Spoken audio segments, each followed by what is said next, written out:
મુંબઈ થી આપડા જાણીતા મહેમાન આવી ગયા એટલે જોગેશભાઈ પછી ગાંધીધામ બજારમાં નીકળ્યા ને જમવાના ટાઈમે બોલો નાસ્તા કર્યા. જય દ્વારકાધીશ બધા મિત્રોને, મારું નામ છે ચેતન ને હાલના ટાઈમે આપણે ઘોડો લઈને નીકળી પડ્યા સુંદરપુરી જવા માટે. સુંદરપુરી પહોંચીને મળી ગયા આપણને મફતિયા ભાઈ એટલે રેડબુલ નો ખર્ચો કરાવી નાખ્યો. ઠીક હે. મુંબઈ થી આપડા ભાઈ શ્રી એવા જોગેશભાઈ આવી ગયા હતા એટલે આપણે એમને મળવા માટે આવી ગયા હતા ગાંધીધામ. રાતના 10 વાગતા હોય કે 11 પણ ચાય વગર તો ના ચાલે. રાતના 10 વાગે ભટકતી હાથમાં રખડ્યો. ફટાફટ પછી હું જોગેશભાઈ ને આપડા લોકલા દીધા ભાઈ ગાંધીધામમાં નીકળી ગયા પેટનો ખાડો પૂરવા માટે. આહા, લાઇટિંગ તો ગજબ કર્યો પણ મને કેમ એવું લાગે કે આપડા ભાઈ ને નીંદર આવે રહી.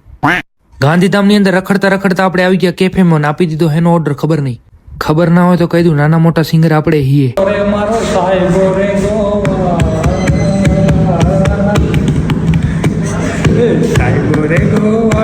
અચ્છા મફતિયા 1 કલાકથી કેફેમાં આવીને બેઠા હતા ને હજી ઓર્ડર નતો આવ્યો. બોલો ફાઇનલી સુખનો સૂરજ ઉગી ગયો ને આપણો 1 કલાક પછી ઓર્ડર આવી જ ગયો ને સ્પોન્સર કોણ હતું ખબર હે?